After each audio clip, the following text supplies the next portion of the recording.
Ladies and gentlemen, it is once again breakout time. We are here in Newcastle, PA for Breakout 04 New World Order, our fourth event in the Breakout Legacy. And today we are definitely here to cement it. We are here with two small creator titans, Denis Bell and Waffletacogamer, who were originally slated to fight in 2022.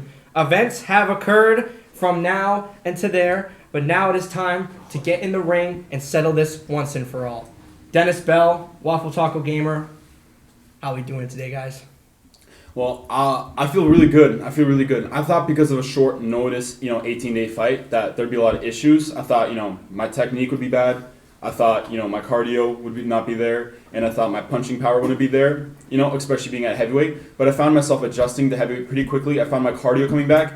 And the crazy thing is, boxing technique just doesn't go away. Even if I've taken a break or anything, for me it just hasn't went away. It's still there, and to be honest, I think my boxing technique is my best asset going into this fight, and I'm so glad. I think the main thing, finding out that my boxing technique hasn't left when I went back into training, I think made me a million times more confident, and seeing how much cardio I've gotten and everything, and I think. I honestly am very, very surprised. I did not think I'd feel this good leading up into the fight. So, all right, that's a good answer. Yeah. Good answer. Good to have you here, Waffletacogamer. This is your hometown. Originally, you were slated to be the mystery opponent against Jacob Ney. Unfortunately, he was not able to make the fight.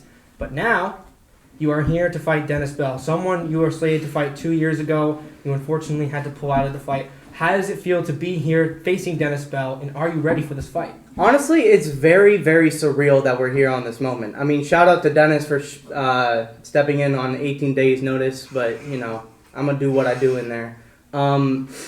With, preparation, stuff like that, I've been doing good, feeling really good.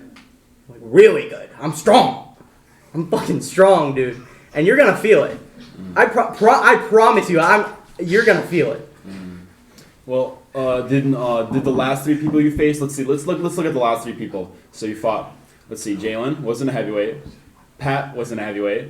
Was Baron Bolo a heavyweight? Yeah. Oh, he was. Okay. Well, these last two people you didn't fight were heavyweights. I certainly. If you want to go down resumes, I can tell you right now. But the thing is, I'm fighting people in my weight class. That's the thing. You know what I'm saying? So now you're actually fighting someone who actually is a heavyweight. That's what I'm saying. And so those two people were much lighter than me, and they didn't feel it. So.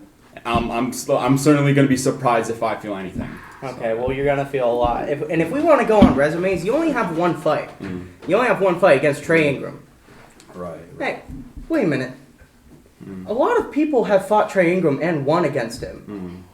That motherfucker's a journeyman. Right. And I'm not no Trey Ingram, just so you know. Right. Now, let's look through our resumes again. Okay, you have Trey. Who else has beaten Trey? Okay, so there's you. There's Lesra, there's Patrick, Alex Pineda, there's one other, Augustin, and then, Pat was my toughest fight, I'll admit that. Who has all beaten Pat? Waffle, yeah. I don't want to, I shouldn't say his name or else you're going to go screaming. Pepper Poppy? Well, here's the thing. There's a difference between a fight and there's a difference between weight bullying. I understand that Trey came on a short-term notice, so Lesra didn't have a choice. But Lesra and Alex were way more weighted up than I was. I fought cruiserweight with Trey. In fact, I actually had to gain weight to fight Trey. Now I'm a heavyweight and you're a heavyweight, and so. Let's also just talk about in terms of if you're saying I'm 1-0, then you're 0-0. Your last two fights were exhibitions. Your other fights are living room fights. Okay. So aren't you 0-0 at this point? So I'm saying if we're talking, gotta be 1-0 this Saturday. Right. Okay. The first time fighting a heavyweight actually in a ring. So yeah, that's one. Alrighty, Denis, so I want to ask you a question real quick. Obviously, you are the person that is coming in short notice to this fight. Waffle, he's obviously had the preparation for a different opponent. How do you feel going into the fight? Confident in your technique, confident in your ability, confident in your mental? Are you ready for this fight, even if it is on 18 days notice? What do you think are things that you can capitalize on when it comes to Waffle's game? I think I could have beat him 10 days ago, honestly. So 18 days notice to me isn't it's more than enough time. I feel like what I've seen myself in sparring from these last couple of spars, I just know I can put him out. I can put him down. And honestly, you think that's enough? I think 100%. You really think that's enough? I think it's 100% enough. I've been killing myself these last 2 months. Yeah, you have? Mm-hmm. Right. Is that because Zay Castro put you down with a body shot that made you feel He really never bad? did. He didn't put me down with any sort of body shot. Right. And if you guys look back at that, that was a light spar. Right. That was a light spar. That was supposed to be for him, and I didn't do anything. Right. All right. You definitely felt Zay Castro's power. You're talking about me feeling your power. You definitely felt his power, bro. It's nothing compared to anything else I have taken. Right. Alright, so I got something for both. And you of haven't taken a punch by Trey Ingram. You didn't take a single punch from Trey Ingram. Yeah, I can't. What can I say? I'm too smooth, bro. I'm too smooth. Smooth? Yeah, but the thing. Well, let's talk about the Pat fight. You somehow won a fight where it was 1 round, and the 1 round Pat won. So, in terms of heavyweight, a heavyweight should win the first couple rounds. Don't diss him. He's No. But heavyweight should win the first couple rounds because their cardio starts to fade later. But somehow Pat was the blown up middleweight, and yet he somehow beat you in the first round. So it's like, well, how do you think the rest of that fight would have went taper down? You know, I'm just saying. Alright, so I got a Doesn't question. bother me, I got a man. question for y'all. So obviously, we ain't seen y'all two in about a year and a half since y'all both fought on the same card. You versus Trey Ingram, you versus Jalen. So after this longer wait to get back in the ring, how do y'all think y'all skills are gonna hold up? Waffle, go first. My skills have improved massively since then. I mean, you've tweeted out like, "Oh, Waffle's best heavyweight." I don't even think that. I don't even believe that. But I think that in terms of skill, stuff like that, I'm one of the best. There's obviously some other outliers, main event, all that. But ultimately, man, I honestly have nothing else to say. I'm just ready to fight at this point. What about you? I mean, me and Waffle have both stopped at the same time. You know what I'm saying? So our both last fight was on the same exact day, and so I feel like the thing is I have so much in-gym experience. When I first started, I immediately hopped into a gym. I didn't do any of this backyard shit where I'm punching trees or something. You know what I'm saying? I immediately started going into the ring. Immediately started going to an actual boxing gym. Immediately started getting trained. So I think Waffle really underestimates how much experience that is actually being within a boxing gym. Cool. You've been in a gym for the past 2 months, but have you been in the gym for 12 months like I have? From the old 2022, and no, you haven't. So obviously Waffle has more fights. What's 6 fights in total? I'm pretty sure. Well, 5. 5, 6. You've only had 1. And obviously you've discredited those wins, those fights. Do you think that experience means anything to you? How's that experience? I mean, he just fought his friends in the living room. I can go fight my friend in the living room right now. Does that mean I have an extra fight? You know what I'm saying? Doesn't mean anything. To be fair, you also fought in the backyard. I know. And I fought in the backyard too. But in a ring, though. In a ring. That's the thing. That's actually in a ring. So, and yes, you did fight in a backyard, but you fought someone out of your way, and it didn't even go, no one won. It literally ended in the first round. It literally ended in the first round, bro. Cat got my tongue, 4 eyes. Alrighty, guys. So y'all gassing it up. people are gassing stuff up. You guys are going back and forth. Listen, you guys have been friends in the past. It's time to put that aside to get into the ring. But there's one thing about this fight that a lot of people are presuming from the both of you, okay? That this might be the last time we see you in the ring. What does this fight mean to the both of you going into it? Because this is not only a monumental SCB fight, this is a monumental part of your life and a monumental part of your life. It's either where this is the decision, this is the crossroads. Am I going to continue, or is this my last fight? So I'm going to ask that question over to Waffle first. I'm thinking this will be my last. I'm thinking within the community, I think I'm more of a behind the scenes person than I am up in center. So honestly, man, I think this will be my last one. I think I'm going to pull a Vatfa, take my win, go off into the sunset, blow a kiss, and then be on my way. Right. Was that directed towards me? What I was gonna say is, yes. making money is you so make nice. No, bro, we're good. You and don't want to kiss you and Pat did enough making out behind the scenes. What I was gonna say is, can we put out names? What? You want to say names? No, who am I making out with? I'm saying you and Pat maked out behind the scenes is what I said.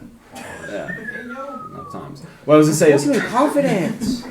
What I was going to say is making money is very, very nice. Making money is very nice. When I started, I was hungry. I was, all I wanted to do was I wanted to just fight to make money and like, work my way up. Now it's like, I'm making money in all assets of life. I'm making the most amount of money I've ever made in my life. So to keep going in this wouldn't make sense. But the thing is, I love combat sports no matter what. And I think I'm more naturally talented in a different way. So yes, this might be my last fight in boxing, but if I'm going to come back, it's definitely MMA. So just straight up MMA. I feel like naturally I'm so much more built for MMA.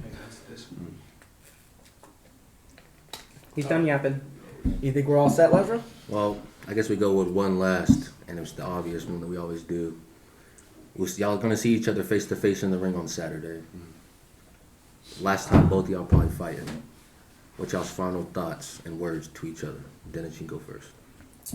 Well, there's it's almost so stereotypical to say, but there honestly isn't much to say to someone who is deluded as Waffle. Someone who, fights someone in the living room with their dog barking, you know what I'm saying? Their couch just act as the barriers, and then he treats it like he just won in front of, Madison Square Garden. So, like, how I'm supposed to reason with a brick wall, bro? You guys tell me. What is there for me to say? So at the end of the day, what is there for me to say? I could say all I want, but you can't argue with delusion, and that's just at the end of the day. So Brick wall or fat slob? Choose one. I mean, brick wall in terms of brick wall in terms of the fact you can't throw punches properly.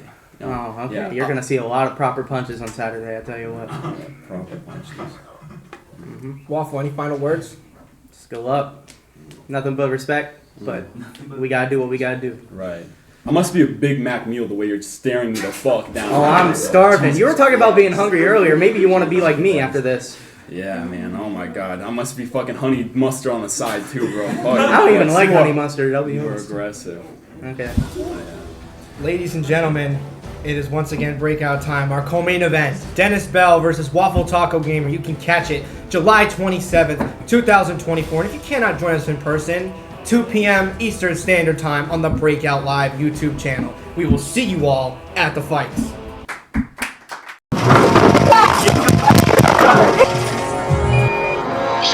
Say hello to this guy.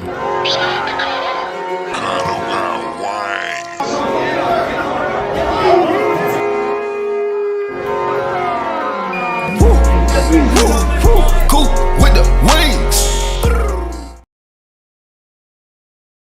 Come on, go ahead. Go ahead, brother. You B-side, bro. Go ahead. I'll go. I ain't got no problem. I'm blessed.